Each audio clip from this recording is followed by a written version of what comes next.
Hello, good morning. My name is Heather, and I am the owner here of Ewe Ewe Yarns. And today I thought I'd drop in live on the community and we'll just talk and chat about yarn. If you want to leave me a note in the chat, here I'll drop a little hello in the chat so you can see where it is. There we are. And if you want to tell me where you're tuning in from or what is on your needles, let me know. That would be fun. So, hello, I see some people coming in. We'll give a couple people a minute here. It's right at 10:30. I made it on time today. Didn't have any hiccups or dog issues. So, again, my name is Heather Walpole, and I am the owner of Ewe Ewe Yarns, which is my own yarn brand, kind of a, this is it, called Ewe Ewe.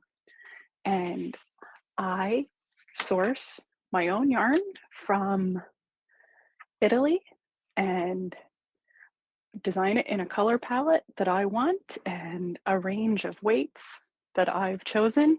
And it is even made to my specification. So it's a yarn that I have designed from the bottom to the top, including the knitting patterns. So anyway, say hi in the chat. Let me know where you're tuning in from. Got a cup of tea this morning?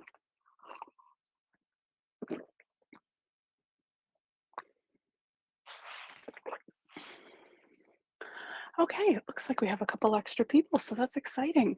Today, I thought we would talk about yarn weights. You may have heard of them. You may be newer to knitting and not really understand it, or you may be experienced and totally get it.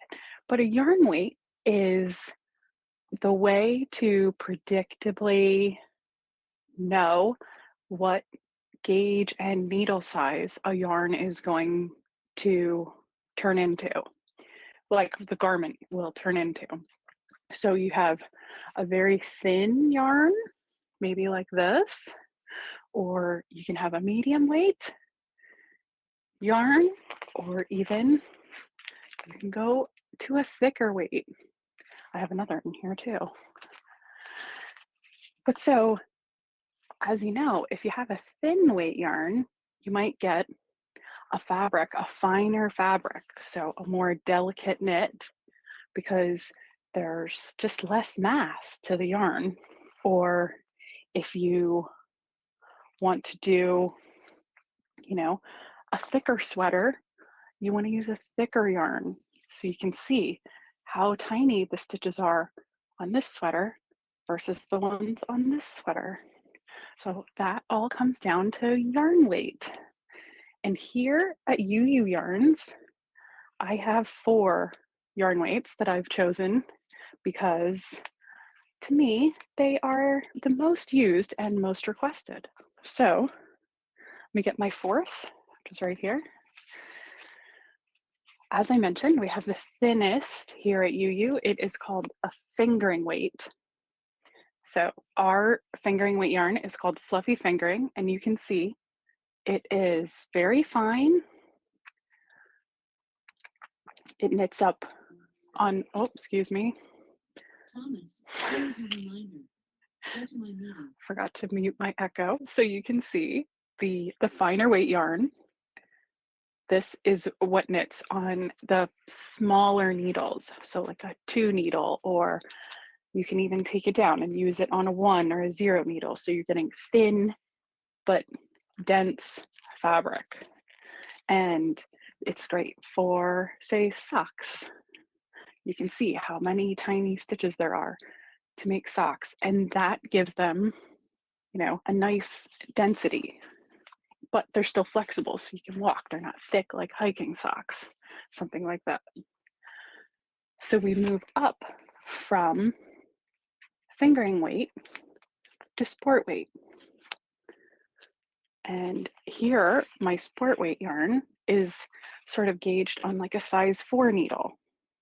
Now you're saying, why are you talking about these needle sizes? Well, the whole purpose of making standard yarn weights is to give the hand knitter level of predictability. So when you go to look for a yarn for a project and it says, oh, it's knit on a 3 needle and it has a certain density to it. So you know, okay, I need probably a fingering weight yarn for that project. Or if I want it to feel a little thicker and stiffer, I could use a sport weight yarn, but go down to a 3 needle. So it's a little more, a little less drape. It'll be a bit more rigid. So giving these yarn weights is what gives the hand knitter a predictable idea of what they need to use. So from fingering and sport, you can see the differences in the thickness. It doesn't sound like much when we go from a 2 needle to a 4 needle, but we're going from like 7 stitches per inch to, what do I do? 6 stitches per inch. And so, again, doesn't sound like much, but when you take, 40 inches around, hi, Sandy. Thanks for saying hello. If anybody wants to drop in a comment, say hello, or tell me where you're tuning in from, that would be great. I love to see where we're coming from here in the community. We have over 1,000 members now. What? So I would really love it if you let me know where you're tuning in from. Back to yarn weight. Next here at UU, we have a worsted. Hi, Patty from Kansas. Thanks. I'm in California, by the way. North Carolina, perfect.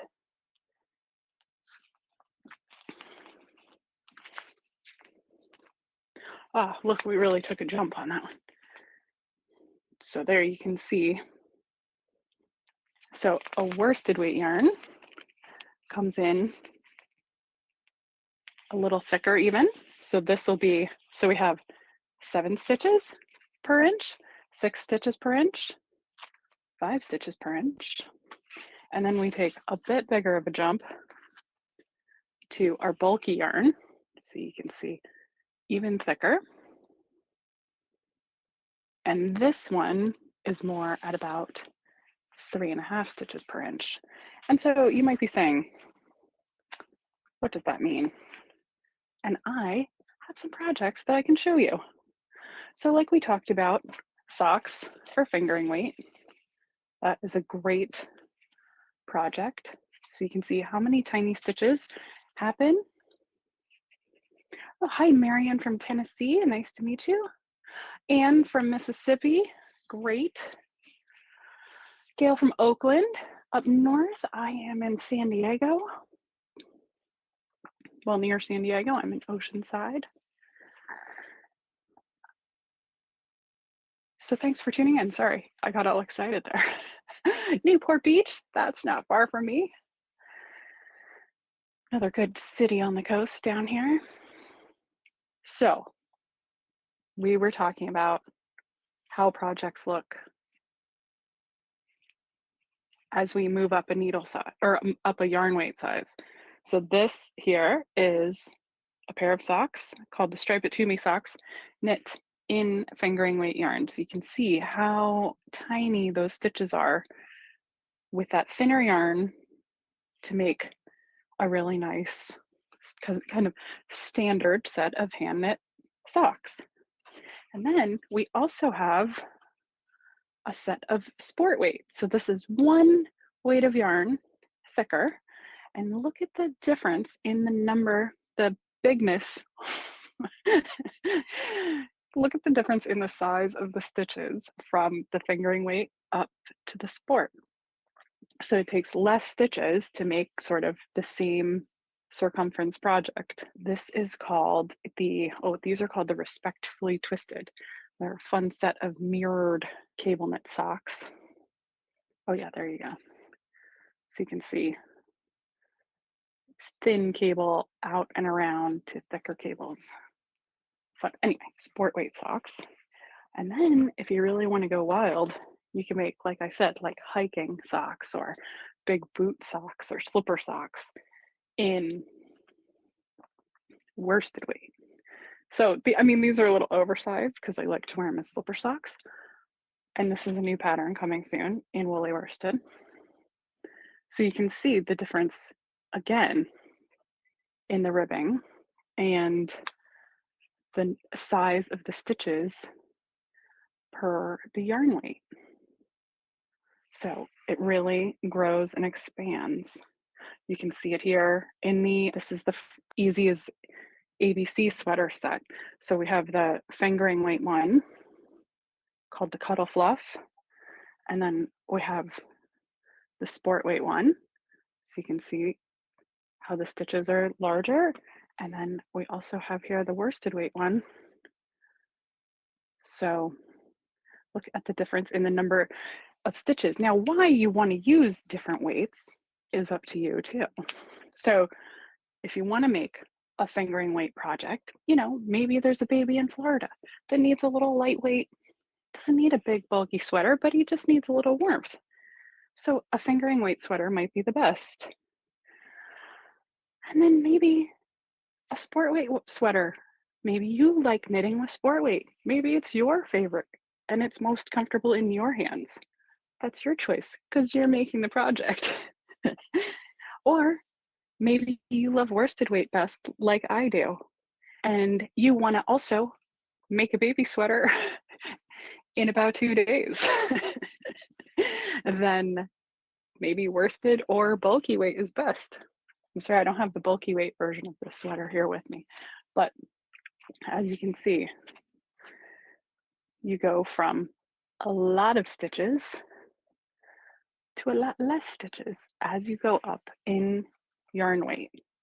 And that all is to help these standards give the knitter knowledge and a predictability about what they're purchasing and what they might need. And it is a standard that we abide by, kind of. I mean, the yarn company decides to abide by if they choose, which I do. So there is what's called the Craft Yarn Council, and they make a standards for us. And there are 8 weights of yarn that range from lace, which is a 0, all the way up to jumbo, which is a number 7 weight yarn. So maybe you've heard of like, oh, I need a number 4 for this, or I need a number 2 yarn. Well, you can find all of those numbers, and I've started adding the numbers right to the labels. This is our newest yarn called Heathers, which is a worsted weight, and it is a number 4, and it says now right on the label.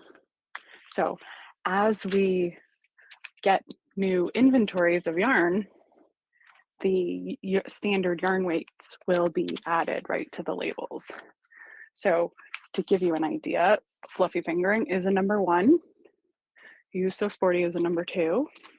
A number 3 is like a DK weight, which I don't have because there are a lot of DK weights on the market. So I went from a sport right up to a worsted.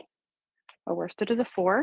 So we have 1, 2, 4, and then our bulky is a 5. And then, like I said, there's a super bulky, which is a 6, and now there's a jumbo, which is that like big, thick roving. And while I love those yarns and they're fun to make, a quick hat or scarf sometimes, they're not that comfortable for me to knit with. They hurt my hands because it's almost like you're doing an aerobic workout to do those, to knit those projects. So they're fun sometimes, but I don't think they're our vibe. So we have these 4 standard weights, and like I was showing you, a ton of projects to go along with them. And we're starting to do multi-gauge projects and patterns. Like I talked about, I launched my first one in August, and that was this Easy as ABC baby set. So like I said, you can make virtually the same thing in any weight and it depends on how you want to make it. So it's up to you. We have a couple other patterns that have multi-weight. I have one here that I'm going to show you. It is called the Basic Brioche, and it has four. Here, I'll show you the side view because it's so good. Look at that. So this is also the four weights.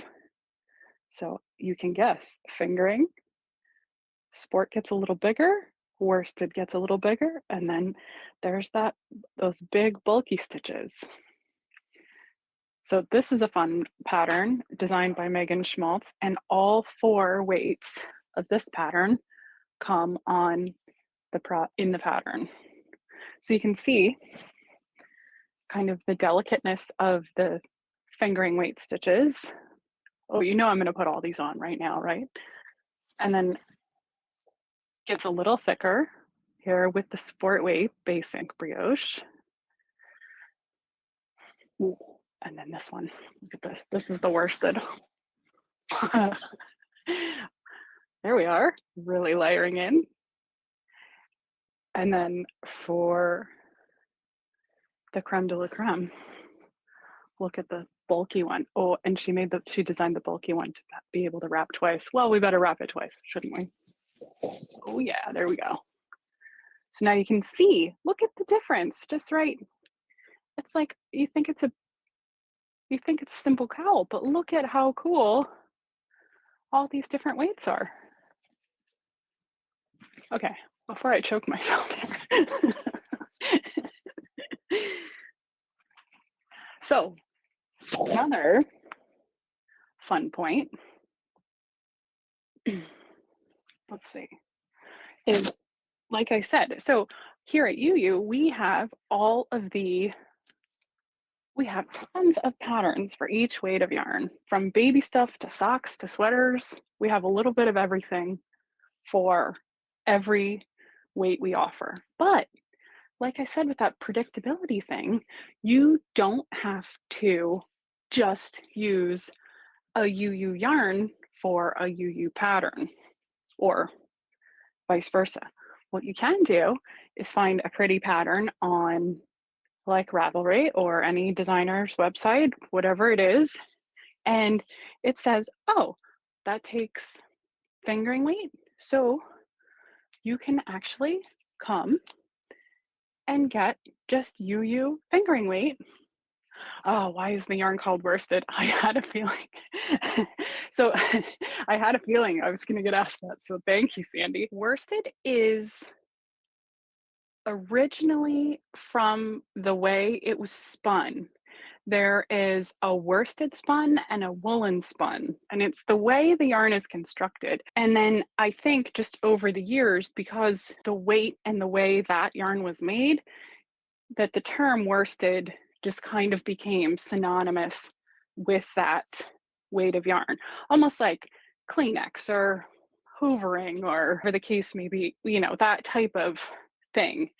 So this is actually a worsted spun yarn. A woolen spun is loftier and not bad or worse. It's hard to describe, but there is a very common yarn. A Brooklyn tweed makes a woolen spun worsted weight yarn. And so maybe you've seen, I think it's their loft. Don't hold me to that, but just is differently constructed. So my yarn is plied first.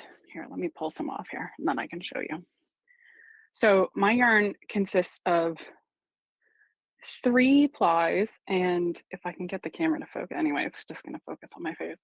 So these 3 plies that are here are each individual little yarns, or they're not as strong as a yarn. So they're each just individual little twists of ply. And then those twists are then spun together to make a yarn. So we could really get into this, but that's why I'm here. So the way industrial yarns are made is that they take and they make a ply, And that ply is strong. It can be knit on its own and like constructed into garments. And because it's being used in an industrial setting, like, you know, you find like a super fine and delicate, like cashmere sweater or something like that. And that is because that yarn is spun on machines and everything is just like very controlled. So when it comes to making a thicker yarn in the industrial space, they add more of that same ply. So they take that one fine, let's just go with cashmere because that's where I'm at, that one fine cashmere thread, and then they make it thicker. And by adding a second one and twisting, and then they make 3 and 4. And that's how they make thicker yarns. Like if they have a, you know, a thicker hat, it's oftentimes from these thinner plies. But when it comes to the hand knitting space, those tiny plies are not as comfortable to be knit. So there are different yarns. There's industrial yarns, and then there's yarns that are made especially for the hand knitting market.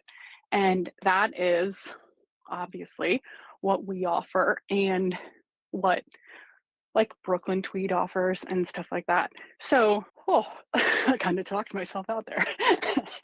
the um the difference in how it's spun gets to be, they can make fancier yarns for the hand knitting market. So, you know, we could talk about really fancy yarns like eyelashes or sparkles or, you know, all sorts of stuff like that. But there is that difference just in woolen spun and worsted spun. And it's kind of a difference in, I don't want to say softness, but there's kind of, it's just the woolen spun is kind of like not as tightly twisted. So it kind of has like a loftiness that it isn't as durable. But that's not bad. You know, I'm not trying to say these words in a bad way because it is, it can hold up. It's just, it all depends then how it's knitted and what it's taken into. So I will do a little more research and I can write a little bit about what makes a yarn spun or worsted spun, because that is a great question. And then we can talk about that even deeper on another week. That would be a lot of fun. Yeah, the texture is different. Yes, definitely. It's kind of like, if you know what like roving that spinners use to spin the yarn, it's kind of like tufts almost like that. It's not a tufted yarn though. I'm gonna have to, I'll do some side by side because it's hard when I don't have something here in front of me to show you. So yes. I'm getting a little broken up there. So yeah, that was a great question. Thank you. And I will look into it more. And then maybe I can even get a couple of different worsted versus woolen spun like photos, or maybe I have some different samples around in my stash back here. And we can talk about that on a different day. That's a great idea. So if anybody has any other questions, that would be good. Or I think we can maybe move on to what's been happening in the community this week. We've had a ton of new members come in, which is thrilling and exciting, and I love having you. And we're getting a lot of people are posting a lot of photos of what they're knitting. I am knitting on that little Sophie scarf, which I think I left out in my living room, but maybe I have the pattern. Oh yeah, here.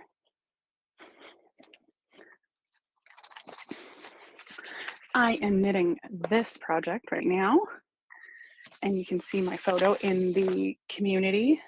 It is fun and easy, and if anybody wants a little tutorial about it, you can let me know, and I'll be happy to make one. It's a great little project. I thought it would be great for gifts. It's working up very well in my You So Sporty yarn. I'm knitting it in the chocolate color. So, as it's called, nice chocolate brown. And then, yes, last week I asked a poll about what kind of things you might want to learn. And I asked about increases, decreases, lace, cable knitting, and I got a ton of different responses. It seems like most people in the community are a little past like just the basic.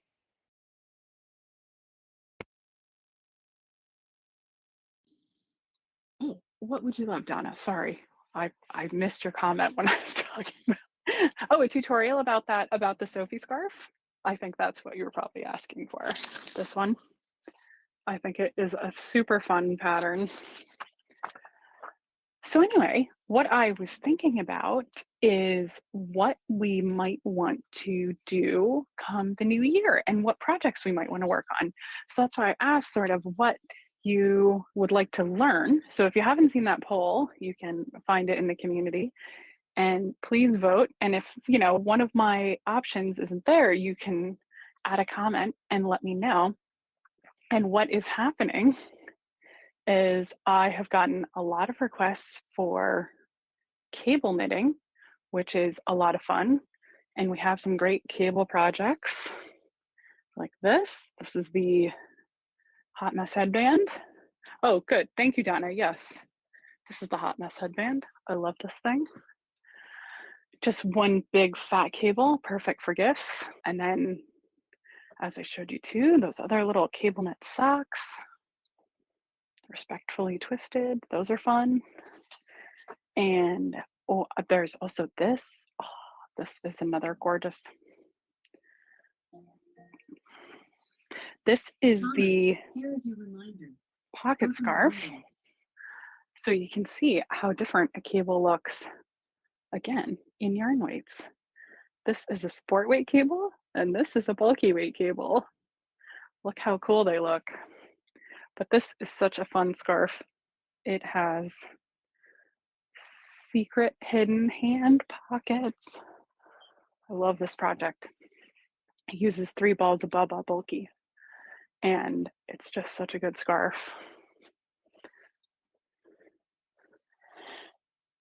So anyway, it seems like everybody was replying that they wanted to learn either cable knitting, and then they started writing in, or you started writing in, that you want to learn brioche. So that is fun. And we have this wonderful brioche project pattern called Base Ink Brioche. So you could knit it in any gauge that you would like to learn with. And if you don't know about brioche, it is a really neat, this is another brioche pattern that we have. This is called the Wild Fiber Cowl. And it works in 1 color brioche and 2 color. So you can see brioche makes a totally interchangeable and reversible fabric. So, oh, don't look at my ends woven in. Oops. Anyway, and then once you learn brioche, you can do some even more pretty and, well, I'm just going with the headbands today. Pretty and advanced brioche stitches like these beautiful ones, or somebody had just asked about this pattern called Lilac Vines. This is a beautiful one. So look at all these cool stitches you can do with brioche. So I think the fun thing would be to learn on a basic project like the Base Ink Brioche or the Wild Fiber Cowl. And then we can all sort of advance to these wild brioche projects together. So I think that is what we might be gearing up for our first, like, maybe in January, we'll do a big tutorial. Would that be fun? I think so. because we have tons of different ideas. And once you learn a technique like this, oh, hi, Gail. I'd like to do the brioche project. You send the yarn first, wild fiber, please. Those are so cool.